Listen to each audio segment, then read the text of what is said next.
So, what is going on YouTube? This is Sam from TeamSamuraiX1 here, and today guys, I'm coming at you guys with the most requested deck profile on TeamSamuraiX1's channel, man.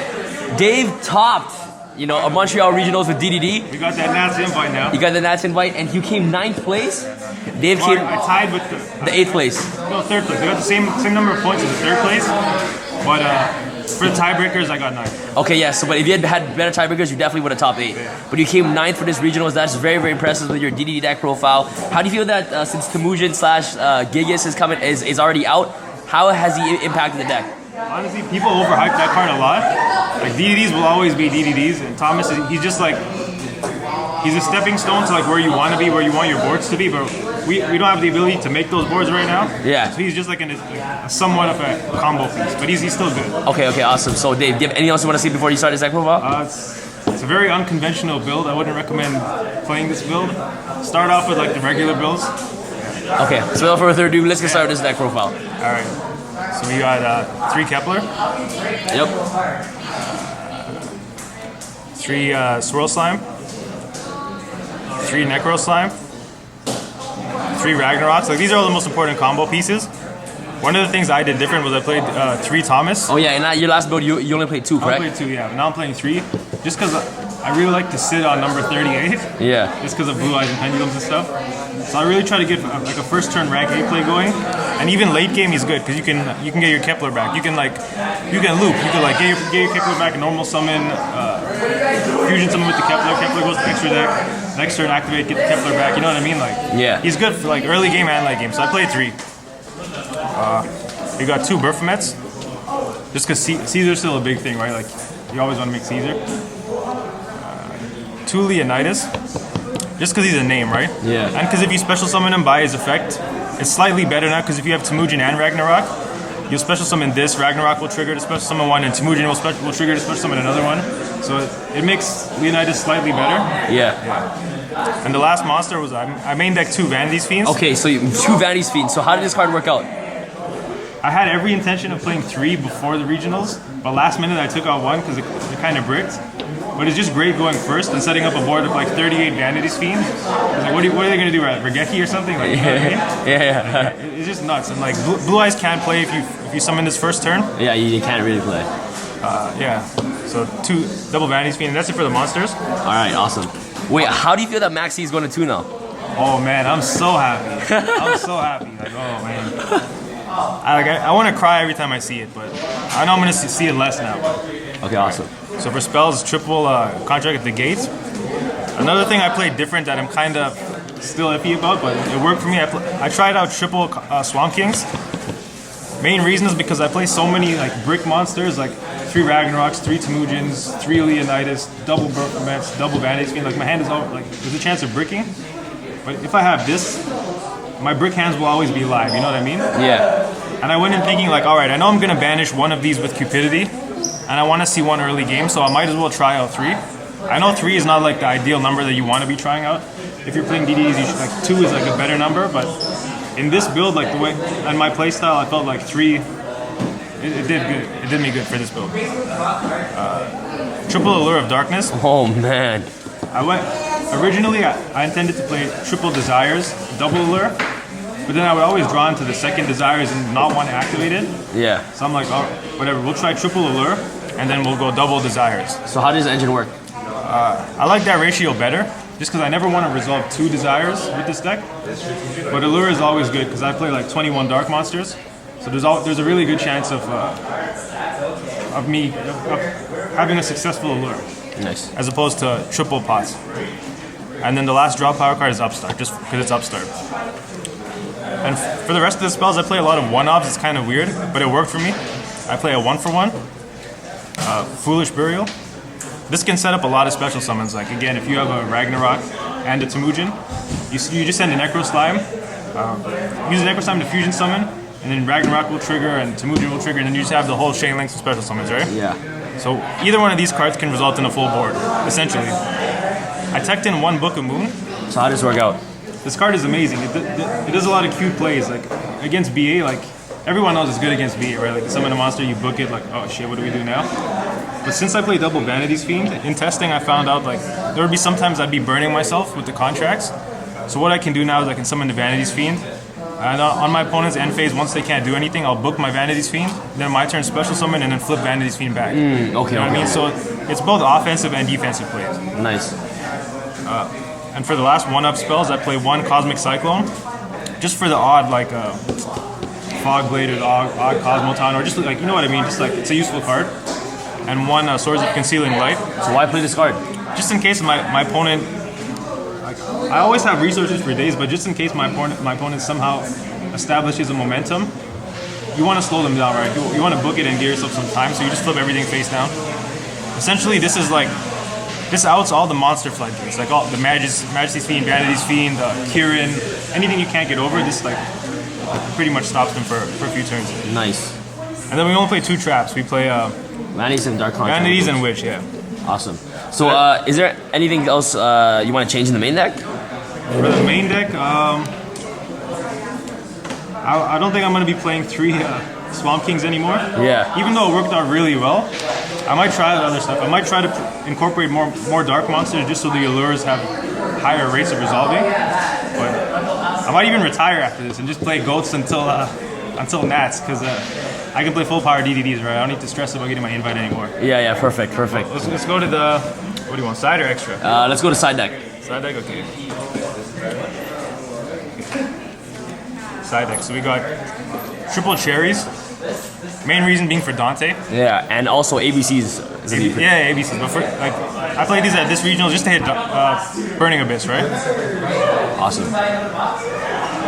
We got triple anti-spell. Spicy. Just for Pendulums and for Blue Eyes, so you can take it in for either matchup. And double Cycle Readers for Blue Eyes. So this was my main engine for a side deck. Like, I played a lot of other cards in my side deck that are just 1-ups, and everyone was like really sketchy about it. They're like, why do you play so many 1-ups in the side deck? And I'll explain why. I'll show you the other cards first. I played DD Crow, 2nd Swords of Concealing, 2nd Cosmic Cyclone, 1 Spell Shattering, Eradicator Virus, Contract with Errors, and Drowning Mirror Force. So this is your side deck? Yeah, people are like, you play too many 1-ups. I'm like, not really, because if I'm playing against BA, like I can side into 3 cherries. I could even side in. You could even side in this, but I wouldn't. You know what I mean? Yeah. If I'm playing against Blue Eyes, I would side into anti-spells plus the Cycle Readers, plus the Eradicator, and this is like, chances are I will be drawing one of these. Like you could even side in Drowning against Blue Eyes, right? Yeah. If you're playing against Pendulums, you would side in this. You would side in these 2. Like, you know what I mean? Yeah, exactly. The 1-ups can be added to the other stuff. Yeah. But it just adds for utility, right? Nice.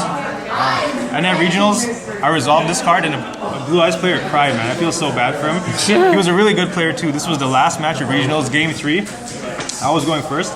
I summoned the D-Arc and I set this, and on his standby phase I flipped this and I called spells, and I ripped 4 cards out of his hand, and all he had left was an alternative and a kaiju. Yeah. And he was just like, what do I do? And then he's like, pass. Because he couldn't even tribute my monster, because I tributed my own monster for this. Yeah. He's like, pass. And then on my turn, somehow I summoned 2 Ragnaroks, 2 D-Arcs. I'm like, I'm sorry, man. Yo, man. And then I got my invite after that, so it was blessed. Damn. Oh my gosh. Congrats, yo, Dave. Congrats, man. Yo, this deck is gonna be hot soon, especially with full power, eh? Like when full power comes out. Oh man, I know. So we'll go off to the extra deck. Extra deck, yeah. This is the side deck. One sec. Yeah. We'll go to extra deck. So I play 3 D-Arcs still. You gotta play 3 right now. Yeah. Double up the big guy. Some people play 1, it's okay, but I consider him a game winner, and since I play 3 of the swamps, might as well play 2. Especially if Blue Eyes like want to establish a big board, you can just like, you know what I mean, like just steal their stuff. Yeah, you can steal their stuff, and this overpowers the Blue Eyes because he's 32. Yeah. And for the new card, I play just 2 Temujins. He's pretty lit. He starts a lot of combos because like when you special summon, he allows for a 2nd special summon. And if you have Ragnarok, he gets a 3rd special summon, or depends how you want to chain link it, but it's really good. Actually, no, you'd have to chain link Ragnarok first, or yeah, you chain link Ragnarok first, and then he would activate and then special summon. But he's pretty good. And when he's destroyed, you get a contract back from the grave. Awesome. For XYZs, I play 1 Caesar, 1 Tell. This card is still blessed. Like I don't know why people stop playing him. He's really blessed. And I play one Strike Bouncer. Just for the odd, like you don't want to go into him too much, but there's certain scenarios where you're playing like Like let's say you're playing against Cosmo, right? And you don't have much to work with. You could just use 2 Temujins to make a strike bouncer. And you know what I mean? Like they wouldn't be able to do much besides like Cosmo or something, right? But he's situational, but in the times that you need him, he's really, really good. Nice. For the rank 7s, Big Eye and Red Eyes. For rank 8s, Kali Yuga and Harbinger. And the last card I play is Dante. Just for the cherry. Yeah, okay, yeah. I didn't want to take out anything from my side deck to put Dante, so I just main decked it because I had the space. Alright, awesome. Alright, Dave, so can you show us some like basic tutorials on why you played some of the cards that you did? Yeah. Okay, so let's go. So pretty much like these cards right here.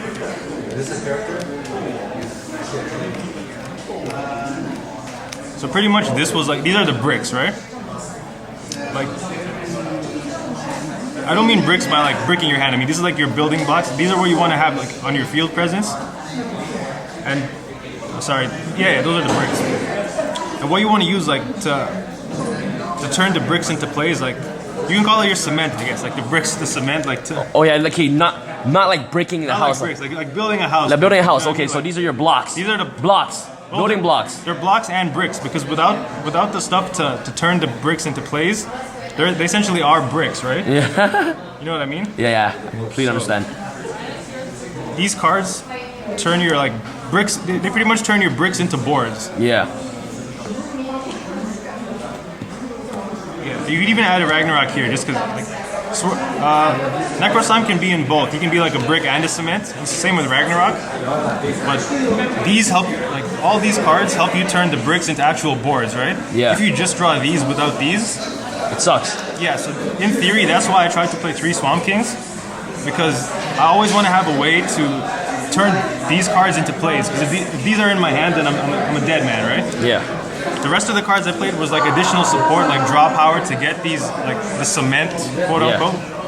But pretty much you want to have at least one of these cards with a brick, and you'll be pretty much set. You know what I mean? Yeah, for sure. You could like just an example for a combo, not even a combo, but just to show you how it like works.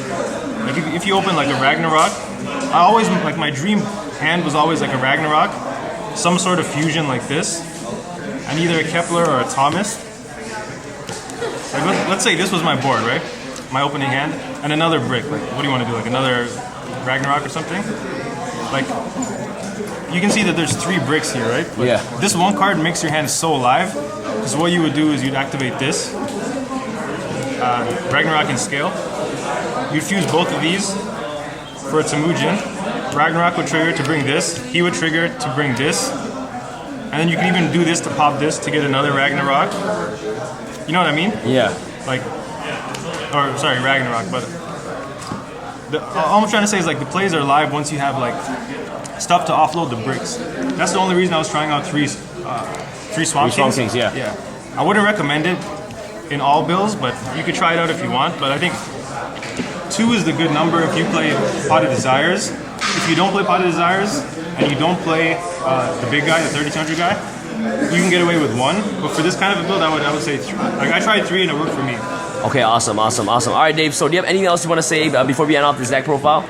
A lot of people are jumping on the hype train now, eh? Yeah, I told you, man. Come on, Dave. You're putting DDDs back on the map, man. Really appreciate it. Not even that much has changed about the deck. Like Temujin improves it slightly, but like it is what it is, man. It's like it's still DDDs, right? Yeah. So what happens when the full support comes out, man? We get everything. I'll be back from my long-term vacation when the full support comes back. I'm gonna go retire in Hawaii right now, man. All right, guys. I'll be back. All right, Dave. Thank you so much for this deck profile. A huge shout out goes to you, Dave. Congratulations on coming 9th place. Shout out to everybody in Montreal, man. Like the players are so nice, the judges are really nice. Everyone's really welcoming there. Like it was a great experience. All right, awesome. Montreal, yeah. All right, man. So huge shout out goes to Montreal, and congratulations on coming 9th place, man. And this is Sam from Team Sam signing out. All right, guys. Peace.